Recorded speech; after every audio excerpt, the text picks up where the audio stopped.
I'm standing underneath the twin bridges, and I'll give you a little explanation about the bridges in a minute, but I just wanted to show you this. So I'm further up from where I was at Lock 5 and the power plant, and you can see down here, right, that's the direction that we're going towards Albany. And then if I turn around this way, right, this is the direction we're going back upstream towards Mohawk, which is further up. This is where I'm headed next, back towards Gloversville.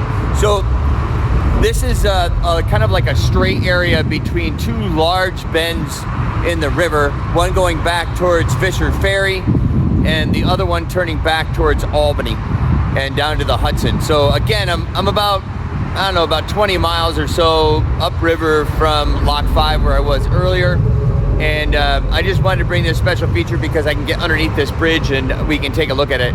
And so I'm going to go into the bridge now as far as that goes. And again, as we go down this Mohawk, remember, the Erie Canal is traveling down through here. So this is one section. It's on the south side of the river where the Erie Canal used to move through here. A little bit further down, you can actually see where the locks were because they're a little bit further up off of this section than actually in the river. Its current bed now. But anyway, a little bit on the bridge. So as you can see, there are two separate bridges here. This is called the Twin Bridges, previously called the Thaddeus Kosciuszko Bridge, and it's a double arch bridge, and they call it an actual through arch bridge, and I'm going to explain that in a second as I come up here, but you can see and you can hear the traffic going over top. This was built as part of the Northway, originally opened in 1959 when the Northway expanded from Albany towards Canada. So it made a connection between the two. So I'm going to back up here a little bit so I can show you this. You can see behind me here, and let me turn the camera around so I can show you this.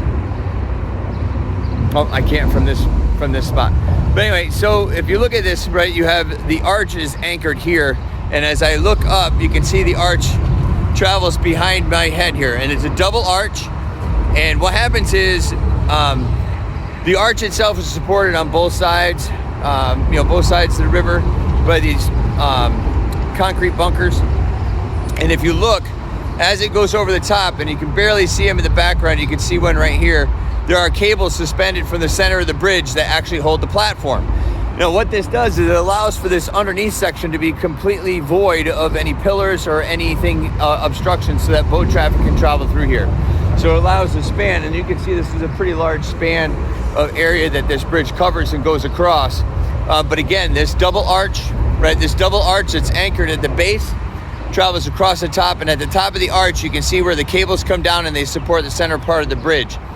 And this is a construction that is commonly used in a couple different areas. There's another one down towards New York City as well. But again, this is what they call the Twin Bridges in the town of Half Moon. And I'm going to move further upstream now, towards Niskayuna. All right, so here I am around Lock 6, and this is a beautiful place, by the way. The area down here you can see is not flooded currently. When the Mohawk is open for navigation, they'll open this lock back up and allow the water to flow in. In a second, I'm going to walk over to the other side and show you the level of water over here. But you can see, obviously, this is very low. If you can see here, this is the lock gate that they have shut. They have cables and pulleys that will bring it all the way to the top of the tower, and this will be open for business, which means the boats can travel up from the Hudson, which is down that way, and you can see another lock down there as well. So that water will be able to flow, and the boat traffic will be able to make its way up to the Mohawk this way. And I'm going to go over to the other side here and show you. But this is quite an extensive piece of architecture here. A little bit on the old side, but so now I'm looking, and you can see here where the river is essentially filled in, and again the lock gate is down here, so it closes off this water from flowing down further. I don't know, I think I can I don't want to blow off this thing, but if you look down here, you can see that lower end, and this is how they get the boats down. They'll make their way down through here by making this water so it goes down through. So again, this is on its way to the Mohawk, the opening to the rest of the Mohawk River, and this is where it kind of splits off, and I'll show you that in a second as I make my way up there. All right, here I am at the spot where the Mohawk separates itself from the lock system. You can see behind me, here's a major part of the Mohawk that travels its way down towards Peoples Island. There's a barge in my way here, otherwise you'd be able to see the upstream section of that. But I'm going to spin all the way around in a circle, and you can see here's the beginning of that lower lock system that makes its way down into Waterford. And going back, you can see here's the split and the canal, and then the river going behind. So that's all I have from here. This is a great place to come. There's lots of spots to hang out. They actually have barbecue grills down here by the water. A little bit windy and chilly today, but looks like a good spot to hang out. As I'm making my way down the Mohawk, the actual Mohawk splits into two different sections here. If you look behind me now, you'll see the section of the Mohawk that goes down. This goes down through a set of waterfalls that we'll see later on in this video presentation as it goes down into Waterford and makes its way down into the Hudson. Behind me here, you can see the main part of the Mohawk that makes its way down through here. And as I turn around all the way down, you'll see here there's a small barge on its way down through the canal, but this is where that canal splits off. So boats that come down the Mohawk and make their way down into Albany or vice versa, will make their way down along this section and enter the lower lock system here. The reason why they do that is because this area in here, you can see off my distance, there's a building out there that's actually a hydro dam out there, and they're working to produce power. But the idea of this section here is that it splits it off because the elevation drop is too much to put the canal in. So they've split it and made their way down through the canal system here. And this takes a easier slope down through, and they didn't have to blast out as much rock to get down through there. So again, this is at the spot where the actual canal system splits off from the major part of the Mohawk River and makes its way down, down to the lower section of Albany into Cohoes.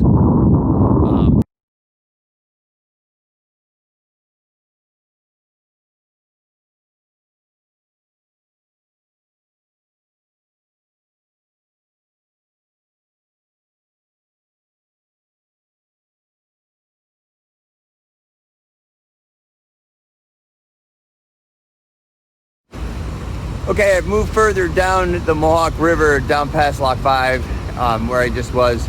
And in the background, you can see these great large falls. This is called the Cohoes Falls. Now, years ago, when the Native Americans discovered these falls, they actually called it by a different name, and it was Gahoanyos. Gahoanyos meant the area of the falling canoe. That's believed what it's supposed to mean. But again, Gahoanyos Falls, something like that. Anyway, so this falls, it doesn't do it justice from this distance, but I can't get to the Falls View Park. It's closed because of COVID. But if you look at these falls and you compare it to Niagara Falls runs between like 90 and 110 feet. And these are actually, somewhere in that 75 range to 90 feet. So while some of the falls, here are pretty close to the height of Niagara Falls. But they originally were going to make their way around here with the Erie Canal, and it actually still goes through Cohoes, but they built a thing called Clinton's Ditch. That Clinton's Ditch was the idea that they were going to make their way around this. And they have, remember where Lock 5 is? Lock 5 is over here on this side, on the other side of those trees, where the actual locks will come up through there on the other side. So they made their way and worked their way around this, this obviously engineering feat that they would have had to do to get this up over this set of falls. But again, it's, this is called the Great Mohawk Falls, and I'm down in Cohoes. I couldn't get to Falls View Park, which is actually over here, so there's a much better look at these falls from there. I'm a good distance, but they have this view area here. basically right around the corner from that. So again, the Cohoes Falls, if you've never been here, come and take a visit. It's a great neighborhood, and it's a great spot to view the falls from. And again, a marvel of the Mohawk.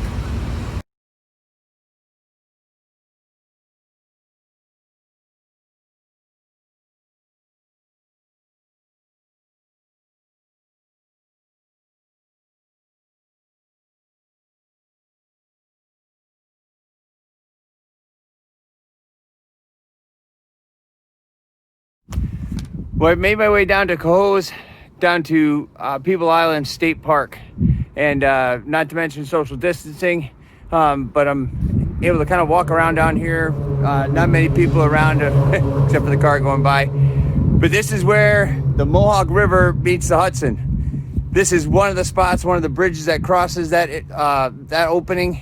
Down further, I'm going to stop and show you a second one, but as you can see, I'm turning around. This is where the Mohawk comes from. This is a large island, and there are many, many islands around here where the river has made its way through and around those islands, out to where you can see the Hudson. The Hudson's headed that way. So again, I'm at Peebles State Park. All right, here I am at the second location where the Mohawk River enters the Hudson River. And this is a pretty unique spot because I'll show you in a second, but over there around the corner from where I am, and let me turn around, the location of the lock system headed up the Mohawk is over here, which is a separate location than the actual water flows. You can see the water flows behind me here. And the other location I was at on the bridge, that's the other location where the water comes out of the Mohawk into the Hudson. So you can see the lock entrance up here. So that's the lock system that brings the boats up the Mohawk. And it's separate from the river itself. So here down at Peebles Park, or Peebles State Park, videotaping. And I thought you'd enjoy this segment.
I've been walking the trail around. Again, I'm at Peebles Island State Park, down towards Albany, actually Cohoes.